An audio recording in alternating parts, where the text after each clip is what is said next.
Vou dar então a palavra ao Luís de Matos, ele dispensa apresentações, todos já o conhecem subejamente bem e vamos começar. A minha apresentação não é muito longa e tem o título pomposo Considerações Herméticas a propósito de uma contemplação do Convento de Cristo de Tomar.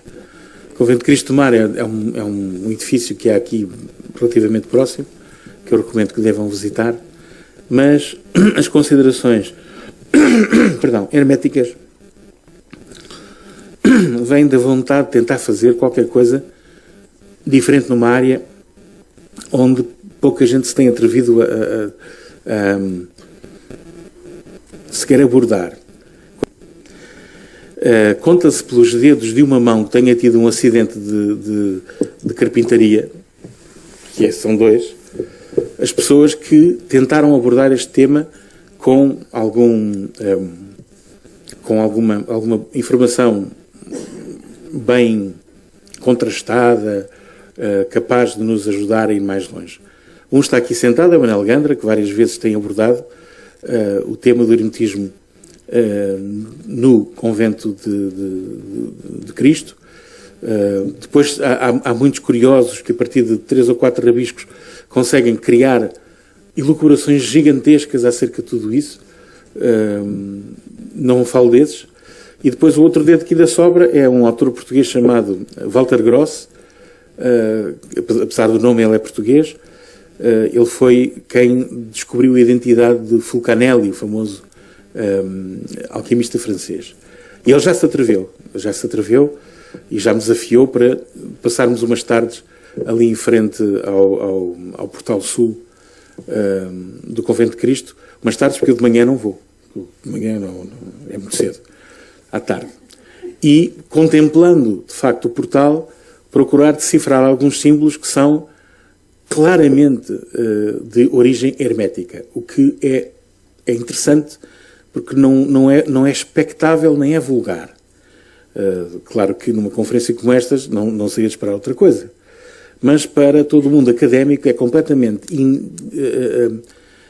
inexplicável como é que a filosofia hermética pode aparecer num espaço conventual como aquele, ainda por cima, parte dela perfeitamente patente a uma época em que a Inquisição estava tão ativa naquele lugar. Então, e por isso vou-vos dar um pequeno périplo acerca, primeiro, da contemplação, porque estas coisas não se devem aproximar como se fôssemos exoturistas e fazer um turismo ao Convento de Cristo como se fosse um museu, que não é. E depois, esse método, essa forma de poder penetrar no sagrado que está por trás do edifício, também necessita ter alguma consubstanciação em termos de doutrina do que é o hermetismo e o que o hermetismo preconiza e procura, para que possamos perceber se o que temos ali é uma ciência primitiva ou se mais do que isso é uma filosofia. E, portanto, acompanhem-me. Para quem não me conhece, sou este que está aqui. Parece que a gente não me conhecia, mandaram umas bocas lá atrás. Eu estou-vos a ver. Vamos lá. Considerações herméticas a propósito de uma contemplação do Convento de Cristo em Tomar. O que é uma consideração? A consideração vem da palavra sideral. Sideral tem a ver com as estrelas. Considera-se aquilo que nós conseguimos extrair de observar um arco que é superior a todos nós, que é o arco celeste, o qual determina as ocorrências no plano terrestre. Considerar é observar o sidério.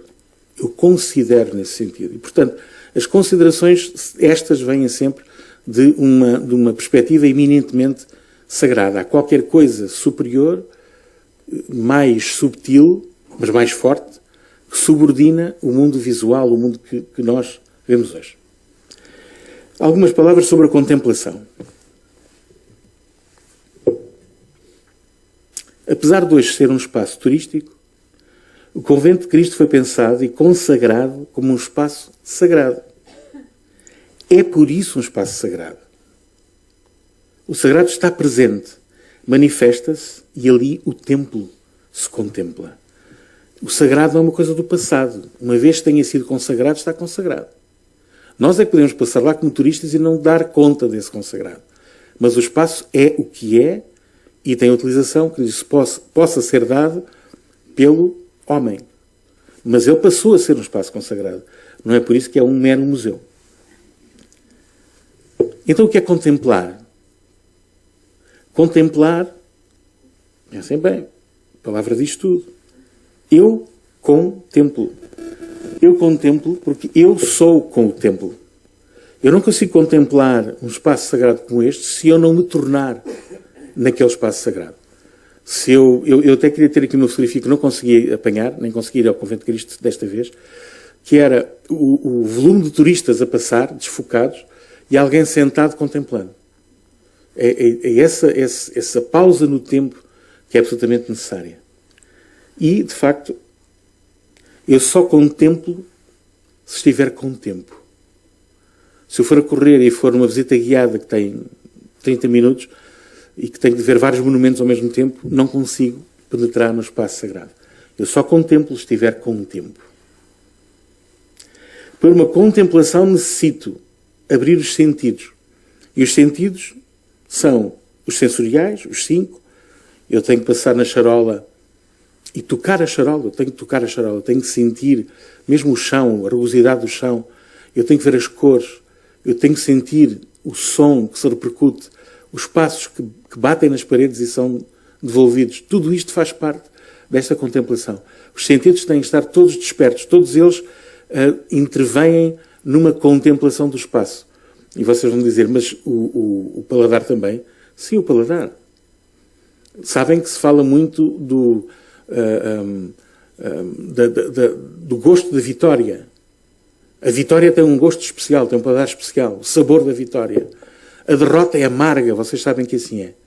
E do ponto de vista espiritual, a experimentação de um espaço, a contemplação de um espaço desses, também tem determinadas consequências, quase diria secreções, que são de caráter, portanto, olfativo e do sabor, não é? Há um sentido interior, ou há vários sentidos interiores, que também têm que estar em conformidade com o espaço. Não sou eu que elevo a minha vibração ao espaço, eu não estou a vibrar, eu estou a contemplar que é diferente. Eu vou submeter-me ao espaço.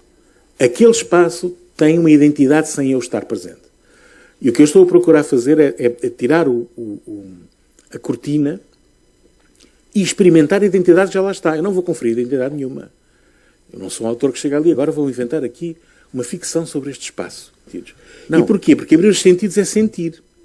É consentir. O que nós não fazemos quando visitamos um espaço sagrado em geral é consentir. Nós vamos com as nossas próprias ideias fechadas sobre o que é aquele espaço e não permitimos a comunicação em dois sentidos. Olhamos, mas não vemos porque não consentimos. O consentir, como é óbvio, é um sentir ativo, não é? Sentir ativo. Consentir é isso mesmo. E para entrar nessa outra dimensão da contemplação de modo a proporcionar as condições para a revelação, é necessário consentir que o espaço sagrado nos conheça. Nós estamos a entrar num espaço que tem que nos conhecer. Mas mais, no Convento de Cristo, é consentir que o espaço sagrado nos reconheça. Se nos reconhecer, recorda-nos. E recordar é religar a corda. É alcançar com o coração. No latim, corda significa coração. E se nos recorda, conduz ao outro lado do véu. Fina cortina que não deixava ver e que puxamos atrás de nós para que os que nos seguem possam vir a ter a mesma experiência. Portanto, quando eu experimento este espaço, depois de o contemplar, eu não vos posso dizer, não devo ter a falta de caridade de vos dizer o que é que contemplei. Eu devo ter a caridade de vos dar os elementos para que possais ir ao mesmo espaço e, usando o vosso próprio método e a informação que eu puder dar, contemplarem vocês. Porque é completamente diferente a experimentação daquela realidade, cada um por si. Eu agora fazer aqui uma descrição toda brilhante, muito bem escrita em português, e vocês aplaudem todos e não serve para nada. Serviu para mim. Então assim, a corda, o recordar, por algum motivo, faz parte de qualquer ato sagrado inicial. A corda está no convento de Cristo. Já sei, os de Marinha vão dizer que não é uma corda, é um cabo. Perfeito. Já ouvi 1000 vezes. É um cabo, é verdade. É um cabo. Nós damos cabo das coisas, não é? O cabo é a finitude das coisas. O cabo tem a ver com desarranjar o que está arranjado. Criar o caos num ambiente que está ordenado. Não há dúvida. Mas, antes de mais, é uma corda. Um cabo é um tipo de corda. E, quando se começa um trabalho sagrado, vai-se cingir os rins, precisamente com a corda, que é o sinal de ligação ao coração. Então vamos tentar fazer isso precisamente, para podermos penetrar um pouco nesta contemplação de um espaço do ponto de vista hermético. E, antes de mais, o que é contemplar o mundo do ponto de vista hermético. Portanto, eu vou abordar isto, mas durante toda a Idade Média, a ciência, nós temos um bocadinho a noção que, nomeadamente a química e a farmácia, eram muito próximas da alquimia. É um erro. É um erro. Porque há uma diferença fundamental de filosofia entre o que era a farmácia e a ciência nessa época e o que é a alquimia, que é uma ciência hermética. É que a primeira é de base aristotélica e a segunda é de base hermética, que é neoplatónica. E isso faz toda a diferença da forma como se aborda o sujeito. E, designadamente, na medicina, o sujeito é o doente. Portanto, do ponto de vista aristotélico, eu estou a olhar para um doente, já vou explicar as diferenças, mas eu estou a olhar para um doente e sei que ele está doente no seu corpo físico, o que eu vou procurar é encontrar elementos físicos que o possam reparar a sua saúde, e então estou à procura de plantas medicinais, estou à procura de determinados metais, por exemplo, que, entrando no seu corpo, o seu corpo possa processar e dar-lhe a força que ele não tem. Quando eu estou a falar de hermetismo, estou a falar de uma coisa completamente diferente. Estou a dizer que, para lá daquilo que é aparente e evidente, há uma realidade que subordina o que é aparente, e este é o ponto essencial. Portanto, não há coisas metafísicas, não. Só há coisas metafísicas. As coisas físicas vêm subordinadas por essas. E, portanto, quando eu tenho alguém que está doente, ele está doente por causas que não são as aparentes. Eu não vou procurar uma cura só, eu vou procurar uma reparação. E é por isso que o Espírito Santo é chamado também o reparador. A reparação é muito importante aqui. Significa que houve um tempo em que aquele doente estava em perfeito equilíbrio e perdeu esse equilíbrio por algum motivo. E o papel da medicina não é dar-lhe elementos físicos para que o corpo os processe e termine com a doença, é reencontrar o equilíbrio que tinha. Se assim for, ele conseguirá a sua saúde. Mas vamos lá ver o que é que isto implica. Um bocadinho de teoria não faz mal nenhum. Portanto, não se trata apenas de ver o mundo, mas trata-se do devir do mundo. O devir é a conclusão com êxito do que é suposto ser, a plena manifestação de um potencial. O devir é o fruto, é a cornucópia, a abundância prometida. Isso é o devir. O hermetismo dá um ponto de vista teleológico sobre a origem e destino da manifestação do universo, da origem e destino do espírito, da origem e destino da matéria, da origem e destino do homem. A teleologia distingue-se da teologia, parecem palavras muito próximas, mas a teleologia é exatamente o cumprimento do potencial total e completo que uma determinada espécie, uma determinada categoria tem. Eu, se estiver numa bolota e a plantar, a bolota vai dar uma árvore que dá mais bolotas. É pouco provável que, se eu não a enxertar, ela venha a dar laranjas. Podem experimentar. Mas a teleologia da bolota é multiplicar bolotas, não é multiplicar laranjas. Portanto, tenho que vos dar um bocadinho a teoria hermética, neste caso alquímica, do que é, de como é que na natureza, tudo o que existe na natureza se compõe. Para o hermetismo, tudo na criação é composto a partir da luz primordial, emanada de uma única fonte. Toda a energia do universo está contida nessa luz. Os antigos designam esse estado inicial sob vários nomes: caos, matéria, matéria-prima, hilo. Essa energia primordial transforma-se desde o seu estado manifesto e cria todas as coisas que vemos no universo à nossa volta. E cria mesmo as que não vemos.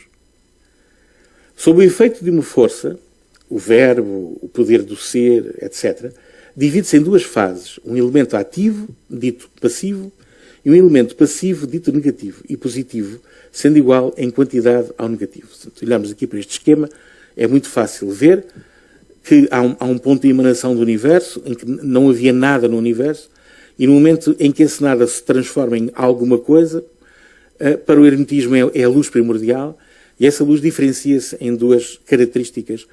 Eu não gosto de dizer polos, porque depois leva a outras interpretações. São duas características complementares.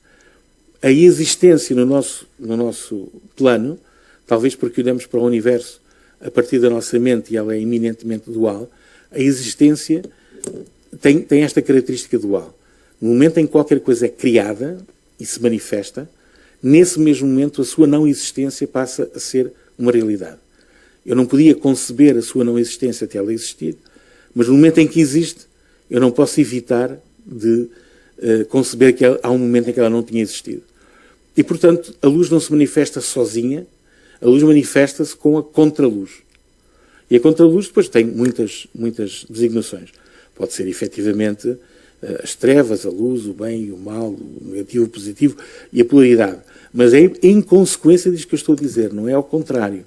Eu ouço muitas vezes a gente que se diz hermetista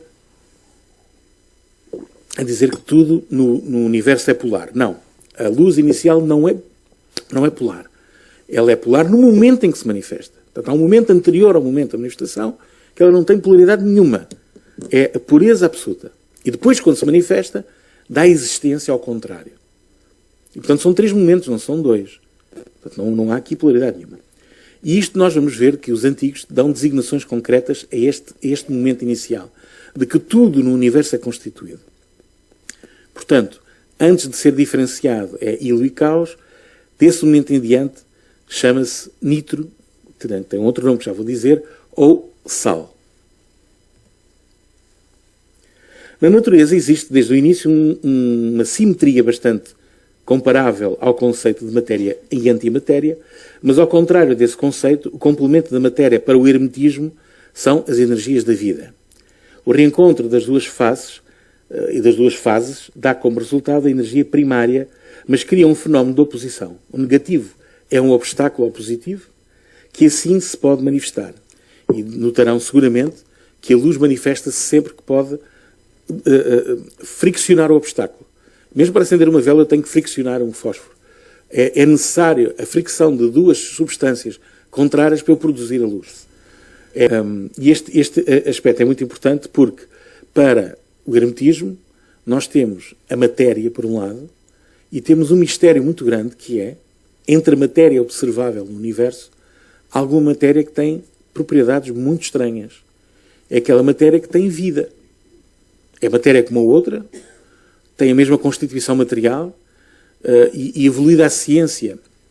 Chegamos aos dias de hoje onde temos o conhecimento bastante avançado sobre a constituição da matéria, e ela efetivamente, quando colocamos matéria orgânica, portanto viva, junto à matéria inorgânica, do ponto de vista da matéria, dos seus elementos, das suas moléculas, não há diferença absolutamente nenhuma.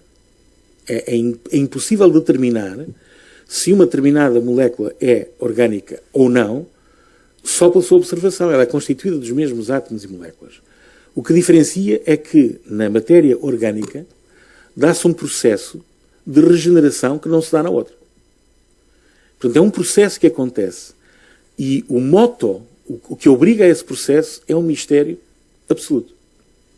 Vocês vão olhar para mim e dizer, este tipo não leu o suficiente sobre ciências. Leiam, vão ler.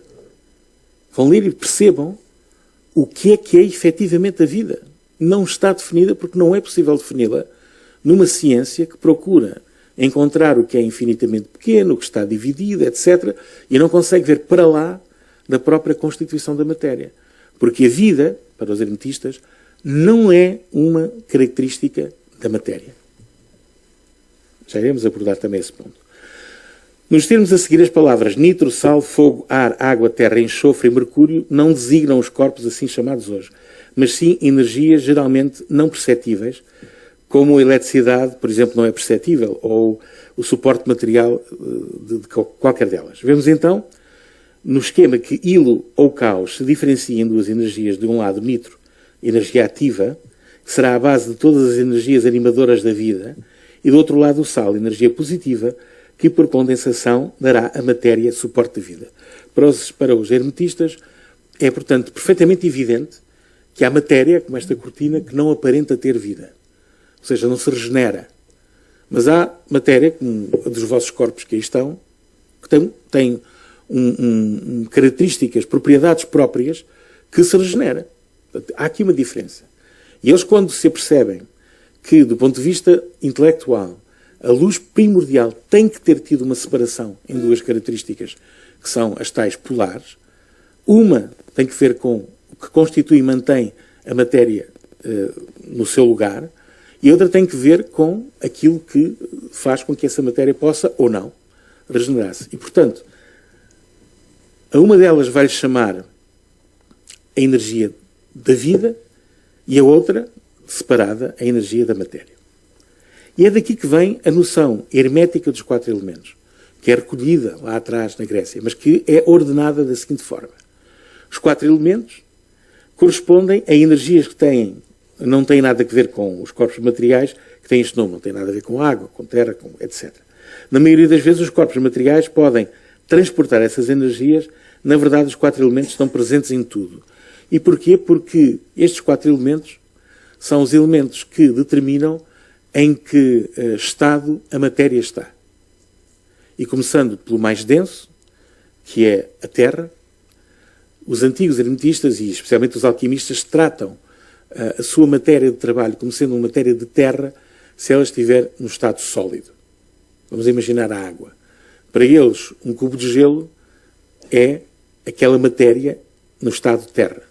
Mas quando ele submete a calor, e é o calor sempre que faz aqui a diferença nas mudanças de estado, ela vai deixar de estar no estado sólido e vai passar ao estado líquido. E quando passa ao estado líquido, é a água no estado água. Mas se eu continuar a submetê-la a mais calor, e portanto estiver a infundir mais energia, ela vai evaporar, vai criar um vapor. Essa evaporação é a transformação da matéria no seu estado água ao seu estado ar. E se eu pudesse, que é o tempo dos alquimistas clássicos, não era fácil, porque é preciso temperaturas muito altas, mas se eu pudesse continuar a submeter mais e mais energia, mais calor, àquela mesma matéria, sem adicionar nada, ela deixava de estar no estado gasoso e passava a um estado chamado plasmar, que é verdadeiramente um fogo. E todas as matérias simples da natureza, todas elas, o ferro, o hidrogênio, o oxigênio, todas elas têm uma temperatura na qual se manifestam portanto, como sendo terra, ou seja, condensado, como sendo água, ou seja, passado ao estado líquido, como sendo ar, ou seja, evaporada, e como sendo fogo, que é o último estado de todos. E se pegarem nesta chave para descodificar as descrições herméticas do tratamento da matéria, vão perceber perfeitamente o que está a ocorrer. Todo o processo alquímico advém de fazer a transição entre as matérias no seu estado corpóreo, terra, para o seu estado líquido e gasoso, e depois, uma vez que aí todos os compostos se separam, porque nem todos têm o mesmo ponto de ebulição, nem todos têm o mesmo ponto de fusão, como eles se separam, poder recolher aqueles que se separam a uma temperatura menor, e aquilo que vai condensar a seguir outra vez no estado de terra já é uma matéria que foi purificada e da qual foram retirados elementos que não faziam parte da obra. E é destes 4 elementos que vão surgir a definição dos 3 princípios. Elementos são uma coisa, princípios são outra. Para animar os 3 reinos, as energias dos elementos são divididas em 3 princípios. O fogo não pode ser diretamente unido à água e à terra. Os elementos da matéria. É por isso que a presença do ar é necessária na alma. O ar, a ligação do ar à alma, sempre foi reconhecida e não é meramente simbólica. Os alquimistas chamam essa alma no princípio de enxofre. Ou seja, aquilo que na matéria física condensa a energia da própria vida, chamada enxofre, contém componente fogo e ar dessa matéria. Depois há a ligação entre o ar e a água. Para que as energias da vida transmitam a sua influência à matéria, um segundo princípio é necessário. Ele contém o ar da vida e a água da matéria. Este princípio de ligação é chamado de espírito, que os alquimistas designam de Mercúrio. Na mitologia, a função do Mercúrio é ser mensageiro dos deuses. Ele estabelece o vínculo entre o mundo do espírito e o mundo da matéria. Compreendem que a vida tem origem, a vida tem o seu ponto de manifestação a partir do fogo. Mas não consegue penetrar diretamente a terra, nem a água. Para isso precisa de um mediador. E esse mediador, para o hermetismo, é o Mercúrio, que é constituído de ar e água. Tem uma componente da energia da vida, tem uma componente da energia da matéria e, portanto, consegue fazer a transição entre ambas. E, finalmente, temos as energias da Terra. Os símbolos do caduceu, as duas serpentes entrelaçadas, representam o ponto onde as energias da vida e da matéria se encontram. O corpo é o terceiro princípio. É composto de elementos água e terra. A recepção das influências da alma, transmitidas através do espírito, ocorre através do elemento água. Os alquimistas chamam este princípio, água-terra, como sal. O mesmo ocorre no homem, mas os princípios existem a um nível mais elevado. Os termos enxofre, mercúrio e sal, como podem imaginar, não têm nada a ver com estas palavras que hoje são usadas. E, portanto, ficaram aqui com uma panorâmica concreta do que é que significa para um alquimista o enxofre, o mercúrio e o sal. Vamos dar-vos uma imagem que toda a gente conhece, mas que pode ajudar a perceber depois as subtilezas de tudo isto. Esta imagem toda a gente conhece, é o caduceu, é muito antiga, está ligada à saúde, claro, naturalmente, e onde vemos duas serpentes que se entrelaçam, em geral têm duas cores distintas, a preto e branco, ou por vezes não, por vezes têm a mesma cor, e elas entrelaçam-se à volta de um eixo central, e o eixo central, este eixo central que ali está, elas nem sequer o tocam, mas é um eixo que existe como se fosse um ponto gravitacional à volta do qual elas se vão, de facto, colocar. Este ponto gravitacional também está presente em tudo. Desviando sem desviar, Fernando Pessoa, na mensagem, diz que o viriato foi este eixo. O viriato foi o primeiro que, colocando uma vara no chão, à volta dele foi agregar a alma de Portugal. É uma boa imagem. Eu gosto de uma imagem melhor, muito mais saborosa, que é a neve doce nas feiras faz-se com um pauzinho que se coloca lá dentro e conforme a gente coloca o eixo dentro daquele açúcar que está a levitar, açúcar que era físico, ou seja, que era sólido e passou ao estado gasoso, eu consigo que ele se organize sozinho à volta de um eixo. E isto é um fenómeno importante para os hermetistas. O eixo é um fenómeno profundamente importante, porque ele exerce uma força e um poder à volta do que está ao seu redor, que é verdadeiramente uma ordem, a partir de um eixo que não toca sequer a manifestação dessa ordem. E, portanto, isto acontece porque esse eixo é feito de mercúrio, que é a energia que consegue unir estas dois componentes completamente, diametralmente opostas da matéria, que é a matéria por si mesma e a vida por si mesma. Nós, quando observamos matéria viva, estamos a observar a matéria que conseguiu que o processo vida, essa força vida, esteja ali latente e a funcionar. Mas para que ela ali esteja latente, há um eixo, há uma espécie de um elo que as liga às duas. E esse elo chama-se mercúrio. Quando eu vejo um animal que morre, toda a sua componente física é processada pela natureza, é reintegrada na natureza, é comida para os animais, etc, etc. O seu corpo não desapareceu. O que desaparece é a tal propriedade da matéria de regeneração que deixou de estar ali. E desapareceu porquê? Porque, de acordo com os hermetistas, o mercúrio que unia estes dois mundos, um mundo que é absolutamente invisível, mas que provoca efeitos e submete a matéria, que é a vida, e o mundo da matéria, tem aqui um elo fundamental que permite a ligação entre um e o outro e a subordinação de um ao outro. E quando isso desaparece, estamos perante a morte física. E, portanto, aqui temos, a energia da vida do enxofre é uma delas, do sal é outra, são os dois pontos opostos, e aquela que une ambas é a do mercúrio. Ora, nós temos estas ideias muito bem expressas em momentos que pedem a nossa contemplação no Convento de Cristo. Eu vou mostrar só um e já passamos ao resto. Ok. conhecem este púlpito, está no refeitório, na sala do refeitório do Convento de Cristo. É um ponto central.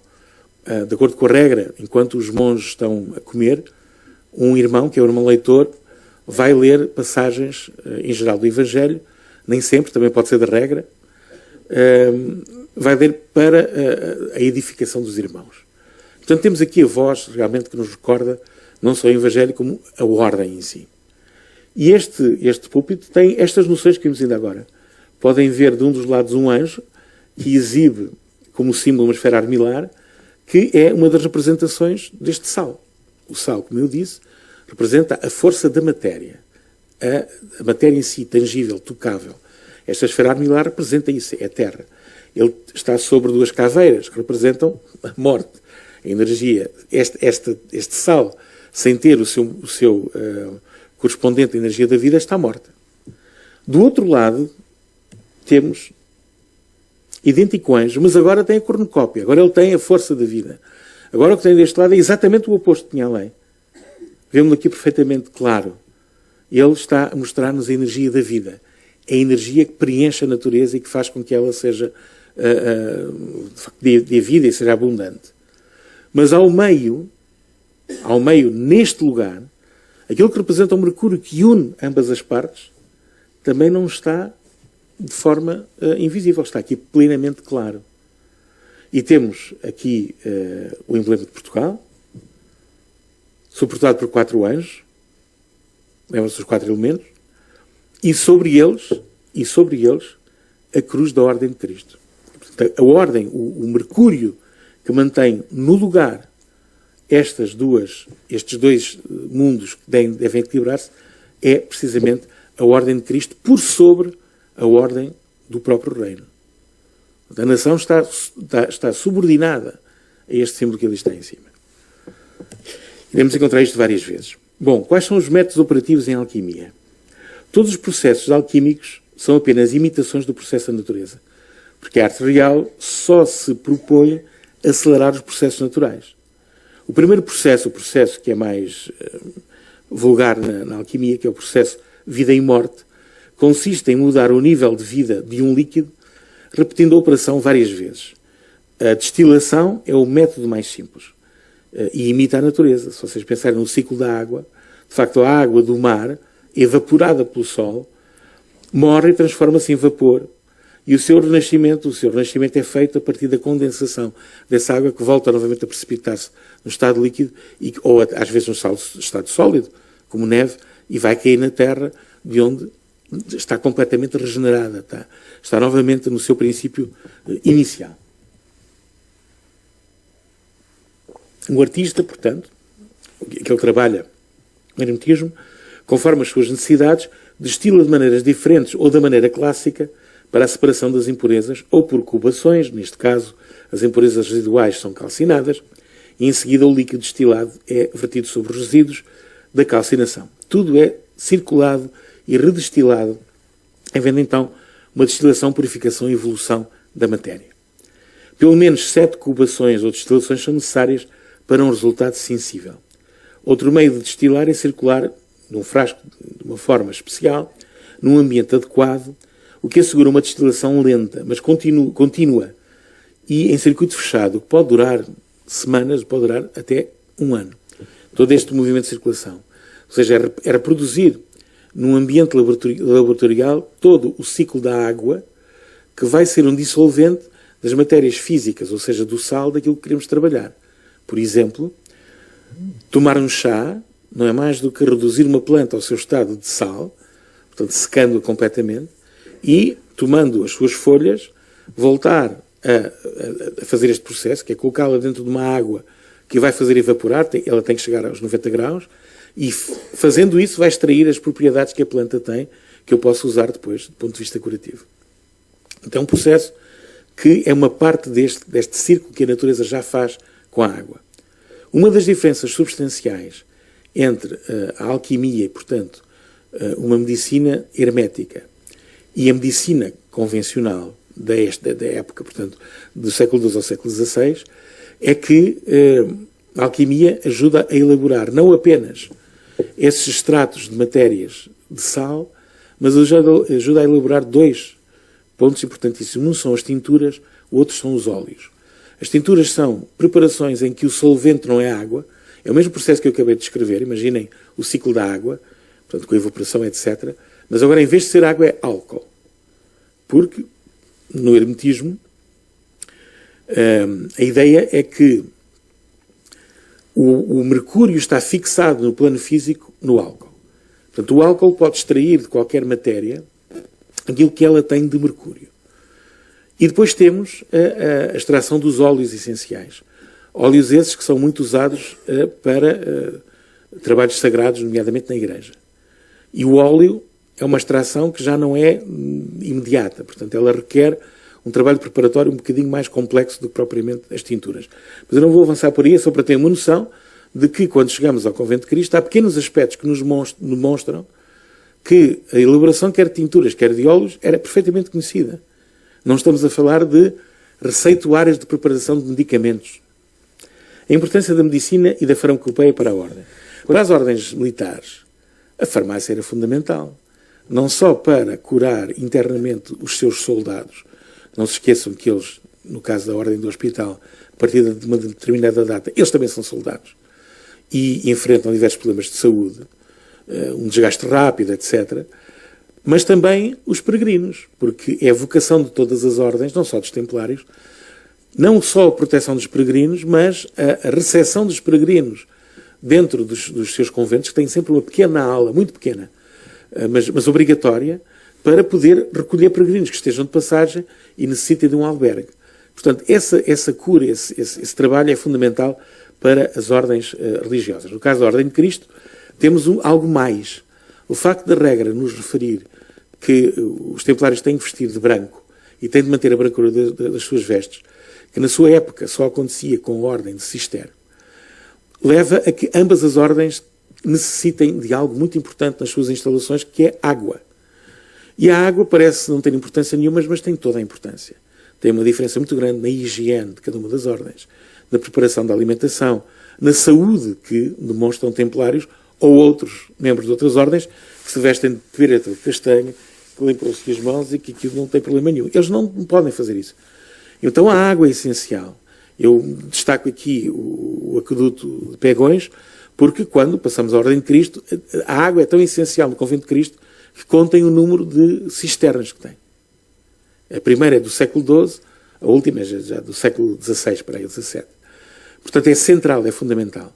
E isto faz com que, por um lado, seja necessário ter não só conhecimentos da aplicação da água, mas também conhecimentos da engenharia da água, que é algo que também não era muito vulgar no século XIV, XV, XVI, e que demonstra que a Ordem de Cristo os tinha. Portanto, a engenharia da água, a engenharia hidráulica é muito importante. Como eu estava a dizer, a farmacopeia medieval estava muito cheia de superstição, visto que a farmacopeia, não sendo hermética, quando não era hermética, baseava-se muito na oração. A oração era muito importante. O medicamento precisava de uma oração. Para a farmacopeia hermética, o medicamento não precisa de uma oração, precisa de algo mais importante. Precisa de ser um reparador. E para ser um reparador, precisa saber qual é a causa do desequilíbrio para poder encontrar na natureza aquilo que eu tenho que extrair, seja da vida, seja do mercúrio, seja da matéria da planta, para poder reparar essa doença. Portanto, o hermetismo olha os dois mundos, que é o mundo sensorial físico, subordinado a um mundo espiritual. Isto é importante entender, que para a visão hermética, é esta imagem que eu vou mostrar a seguir. Aliás, deixa-me só fazer este ponto, é rápido. Se procurarem os grandes tratados antigos, em quase todos eles, quando se fala do processo de elaboração de componentes alquímicos, fala sempre de uma medicina. Medicina, claramente. E podemos separar esses tratados antigos em 4 áreas grandes. A medicina do corpo, a medicina da alma, a medicina do conhecimento e a medicina da natureza. É disso que se trata quando se fala da elaboração de componentes alquímicos. Esta imagem, que faz parte das várias que eu recolhi no Convento de Cristo, mostra-nos isto que eu vou dizer. Cada planta, devido à época da sementeira, eclosão e colheita, tem propriedades sujeitas às 7 forças primordiais, que ordenam todo o universo sob a abóbada celeste. Há momentos propícios para a sua colheita. Há elementos indispensáveis à sua conservação. Uma planta é vista como sendo composta de princípios trinos concretos e o seu efeito reparador é distinto dependendo de que princípio é que se irá usar. Não se trata de elaborar receituários, como na farmacopeia tradicional, trata-se de lidar diretamente com os princípios fixadores da vida e da matéria, mistério magno de que se ocupa então a alquimia. Como pode a matéria ter vida? O que é vida? Só a vida pode reparar o que é vida. A matéria não pode reparar o que é vida. Isto que nós vemos aqui é uma criança, ela não tem asas, portanto não é um anjo, mas tem atributos que podem considerar-se uma figura especial. Não vou por aí agora. Mas o que vemos é um animal, ou seja, uma ânima, que está submetida a esta vontade superior que está acima. E este é o sentido, ou seja, para o hermetista, todo o mundo manifestado, que é este mundo exótico que está em baixo, este animal, que é composto de vários outros animais, tem sobre ele, invisível, não se conhece, uma força que o submete e uma força que lhe dá ordenação. E essa força é precisamente a força da energia da vida. Assim, enquanto a farmacopeia de base aristotélica vai nutrir o corpo e ajudá-lo a recuperar através de receitas de medicamentos de alívio, a farmacopeia hermética vai reparar a matéria com a matéria, mas vai também reparar a vida com a vida. Por isso terá de rasgar o véu do mistério destes conceitos. O que é matéria? O que é que a impede de se desintegrar? O que é que mantém a matéria unida? Como é que ela é tão diversa, sendo toda composta de uma só substância? E o que é a vida? Como é que a vida anima a matéria? E o que é matéria assim unida e assim por diante? A alquimia estabelece o princípio de que tudo é ativo, aliás, tudo é vivo, que tudo evolui, que a consciência está em tudo e a incompatibilidade dos conceitos modernos de ciência com a alquimia resume-se a este facto. A ciência procura entender como é que a matéria criou a vida, mas a alquimia declara que a vida é que criou a matéria. Bom, estão aqui imagens do boticário, da botica do Convento de Cristo, que mostram-nos algum interesse, pelo menos, por alguns objetos que são importantes. Vocês podem ver aqui em cima. Destaco já os ovos. O ovo aparece-nos sistematicamente no Convento de Cristo. É uma peça decorativa que remete diretamente para o trabalho no laboratório. Mais uma vez, não é um trabalho claramente aristotélico, porque o ovo tem implicações simbólicas muito profundas e no hermetismo profundíssimas. Podemos vê-lo aqui no portal principal, no portal sul, no pórtico sul, do lado interior, um friso de ovos, não são esferas. Eu já vi isto escrito como esferas. Olhem com atenção e verão que não são esferas, são ovos. Mas se houvesse alguma dúvida de que o ovo desempenha um papel importante em toda esta decoração, podíamos ver aqui o túmulo de Dom Diogo Pinheiro, que está em Santa Maria do Olival, que a morte é coroada precisamente por um anjo cujo sinal heráldico é um ovo. Vemos o sinal heráldico de Dom Diogo Pinheiro, é um pinheiro com um leão. Este é o sinal heráldico da carne, do sal, daquele homem.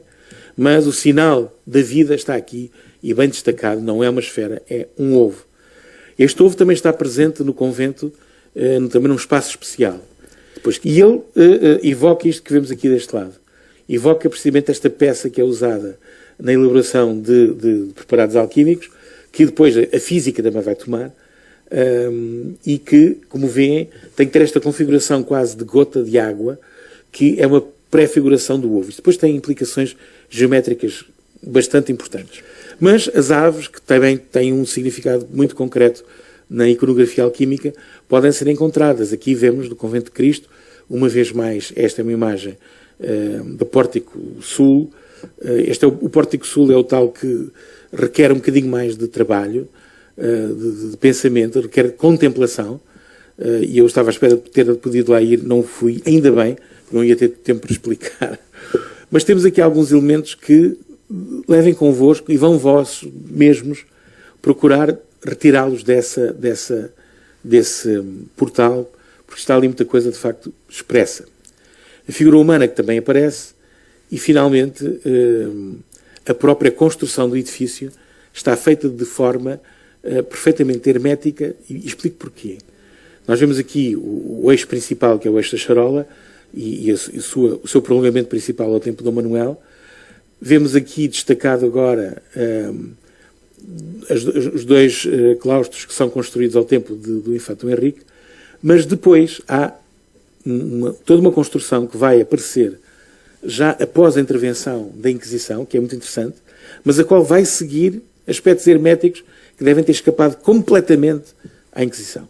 Entre eles, o facto de haver dois claustros fundamentais para a alquimia, um claustro de Santa Bárbara junto à janela, a famosa janela, um claustro dos corvos, que são ambos elementos fundamentais para os alquimistas. Santa Bárbara é a santa protetora dos mineiros, é a santa protetora dos trovões. Ela está ligada a essa força vital que não pede desculpa e que atua imediatamente. Vem aqui junto, ela é sempre representada iconograficamente com uma torre que muitas vezes se assemelha de facto a um Atanor. A torre está configurada de tal modo que tem as 3 etapas e na etapa de baixo tem um lugar onde se coloca o fogo. Portanto, o claustro de Santa Bárbara, na colocação que tem, não pode ser, obviamente, casual.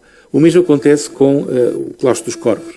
E notem que eles vão flanquear um aspecto essencial, que é este que está agora aqui destacado, que são as cozinhas, que é de facto onde se tinha o fogo, e a sala de refeições, onde vimos há pouco aquele púlpito.